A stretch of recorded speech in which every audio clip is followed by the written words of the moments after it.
Out of respect for your time, the answer is 1 to 4%. I love this kind of testing, and I really love this kind of opening to a video because it's really simple. So the difference between PCIe Gen 5 by 16 and PCIe Gen 3 by 16 on the RTX 5090 is 1 to 4%, with 4% being an exhilarating difference. Now, Gen 4 is in here as well. You could surmise that it is between 1 and 4% difference. Now that said, there's some instances where the PCIe Gen 3 by 16 difference at 4% is actually pretty interesting. And one of the other things that's interesting here is it serves as a stand-in because PCIe Gen 3 by 16 is comparable in maximum theoretical bandwidth to PCIe Gen 4 by 8. So that's the bottom line up front to save you the time. If that's all you wanted, you got it. Now, we'll also make this video interesting from just sort of the educational aspect of giving some of the basics for how PCIe generations even should be thought about between the motherboard, CPU, and GPU,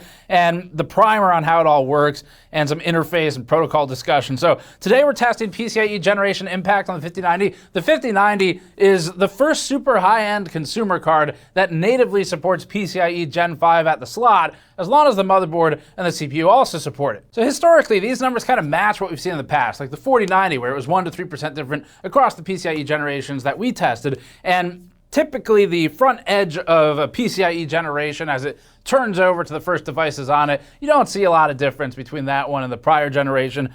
Again, with some caveats for how many lanes you've assigned to it, because it's not always by 16, and we'll talk about that today too. Now, in most scenarios, anyone spending $2,000 on a GPU will almost certainly not be running on Gen 3, but some probably will, or more usefully, Gen 3 by 16 can again be used as kind of an analog for Gen 4 by 8.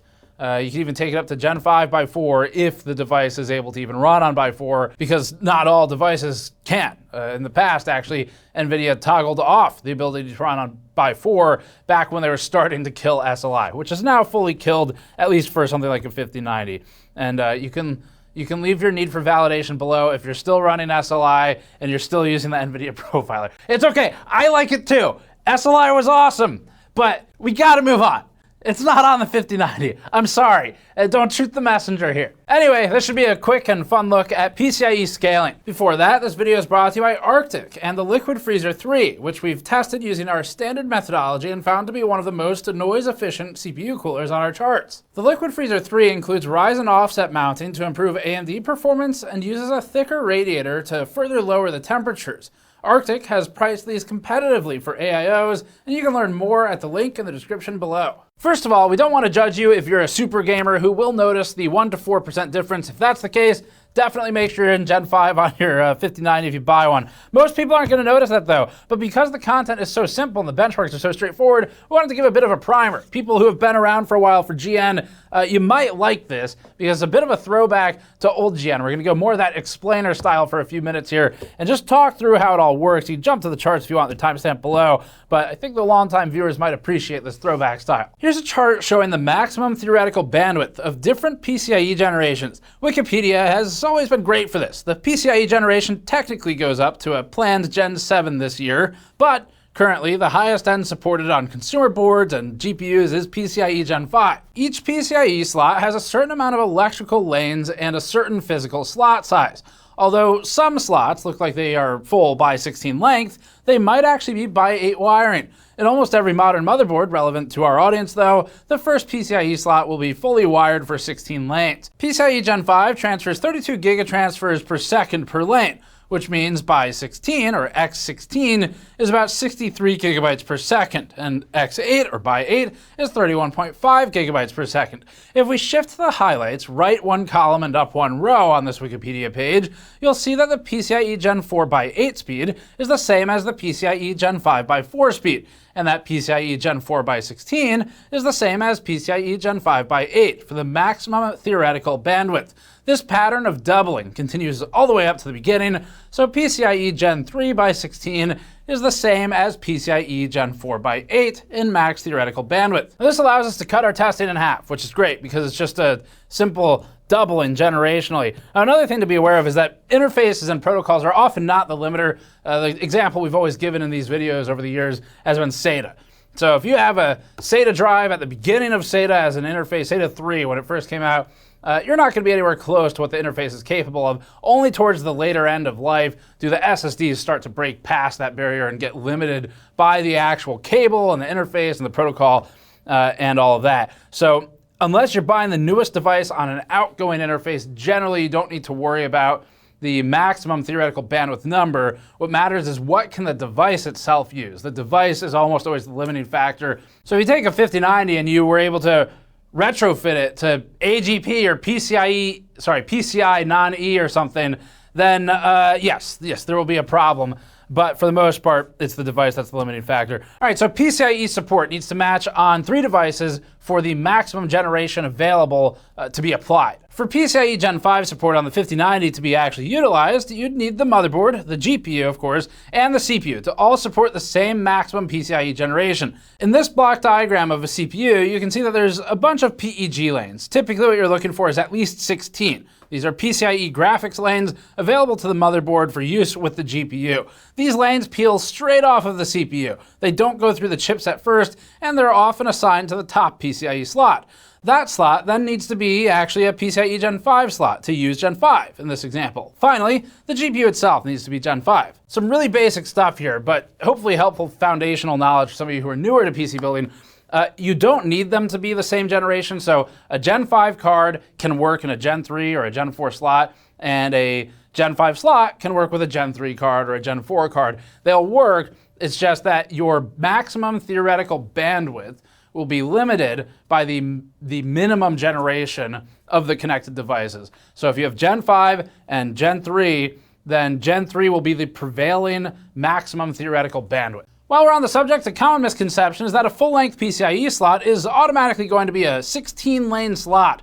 First, a lot of PCIe slots are actually not electrically wired for by 16. You can see this by looking into the slot for the pins. If you see that it's half populated, it's by 8. If you see even fewer, it's probably a by 4 slot. But full length, possibly still, just to be capable of accepting a full physical length PCIe foot or slot on the card. Likewise, PCIe slots wired from the chipset rather than the CPU may run on an older PCIe generation, depending on the board, and will also have to jump through a link to the CPU. You can check your motherboard manual for how they wire these slots. As a final note, the GPUs also have to be fully wired for by 16 to use it, of course, so there are some cards, and it's a cost-saving measure, where they might only run half of the available lanes to it. So if you look at the actual PCIe slot sometimes, you'll see that half of the pads are populated, the other half are missing. This is a cost-saving measure, and in an example like the RX 6500 XT, which is so terribly configured, I have to look it up every time because I can't believe how bad it is. That is a Gen 4 by 4 video, which is insane, video card, and that would mean that socketing it into a Gen 3 slot would hurt it far more than socketing some Gen 4 by 16 card into a Gen 3 by 16 slot. So that's something to think about too. It doesn't matter here though, the 5090 is fully wired for 16, but we thought it'd be worth bringing up just in case you're new to all this. All right, enough of the explanation. So time to test stuff. This is really straightforward. We ran the usual, just a lot of passes for all of the different games we test. We are only including a couple of the games in here because they all prove the same point, and it's not worth just showing all the charts to say the same thing over and over. So just know that between all the tests, I think we ended up with 16 or so across the games with and without RT times 3 resolution. So that's what we did for testing. Don't need it all. One thing that we didn't test though is machine learning or so-called AI performance. It's possible that the PCIe bandwidth limitations behave differently in those scenarios. We're not testing it. It's not really part of our scope right now. It's something maybe if people are interested in it, we can look into it. But for gaming performance, that's what we're looking at. And that's all we can really speak to today. So if you want to see what test platform we're using, you can go to gamersnexus.net. That has the platform configuration, our game settings, and more of our test methodological information for GPU benchmarking. You can visit the website for the living test bench document for that. We've linked it below. The site is free of third-party ads, and it's fast. So if you like what you you see and you like us converting our videos into written reviews, please consider supporting us on patreon.com/gamersnexus to help us fund the conversion of content into written, or visit the store and buy one of our Disappointment Build t-shirts like the one I'm wearing. But again, not literally the one I'm wearing. That would be weird. Let's get into the benchmarks. Dying Light 2 at 4K showed a maximum difference of 1 FPS average between the results. If anything, we're excited about the remarkable consistency. It gives us some confidence in the game's low run-to-run variance with this test pattern, but that's not really what people are looking for. The PCIe Gen 3 x 16 result appears to slightly lose performance. We're looking at about a 1% difference. Lows are not meaningfully affected, especially given their wider deviation, but it does appear that there is a similar reduction. At 1440p, the Gen 5 result was a 216.1, if that matters here, FPS average, with Gen 4 at 215.5 and Gen 3 at 215.4. These are functionally the same. There might be a slight difference here, but not one that anyone would ever notice in gaming, unless you're a super gamer. Up next, in Black Myth Wukong at 4K, the Gen 5 result held 85.5 FPS average, Gen 4 at 84.7, that's an exhilarating result, and Gen 3 at 83.1. That is progression. It's not a meaningful one, but the 84.7 to 85.5 results are within reasonable run-to-run variance, like plus or minus 1 FPS. The Gen 3 result allows Gen 5 a 2.9% advantage, which does appear to be a real change, but not one to worry about. Lows are not outside of usual here. At 1440p, the range was 124.8 to 129.9. This is the widest range yet, and is actually an exciting difference. It's 4%, but that is exciting here. Some of this will be variance, but overall it appears to be real. The lows scale mostly in line with the average. This is one of the more interesting results, and even then, you're going to be far more limited by whatever CPU is still on Gen 3 than the PCIe generation itself. This would be also comparable to a Gen 4 x 8 result by theoretical bandwidth. 1080p was pretty interesting. The range was 153.3 to 159.8. The Gen 5 result was again about 4.2% ahead of the Gen 3 result, and 1.7% ahead of the Gen 4 result. These are real differences, and the Gen 3 result is noteworthy, but when 4% is an exciting change, you know there's just not much to really show here. Because Black Myth Wukong was so interesting, here's the ray tracing result for the same game. The 4K result has the Gen 4 and Gen 5 entries identical. Gen 3 testing is behind by about 2 FPS average, which again seems repeatable and real. It's just not particularly a big difference. That's about 2.6%. At 1080p with ray tracing, Black Myth runs at 158 FPS average for Gen 5 and 151 for Gen 3, establishing a 4.2% improvement for the Gen 5 option. This aligns with the non-RT results. Resident Evil 4 at 4K rasterized has Gen 5 at 206.7 FPS average, Gen 4 identical, and Gen 3 at 204.2 FPS average.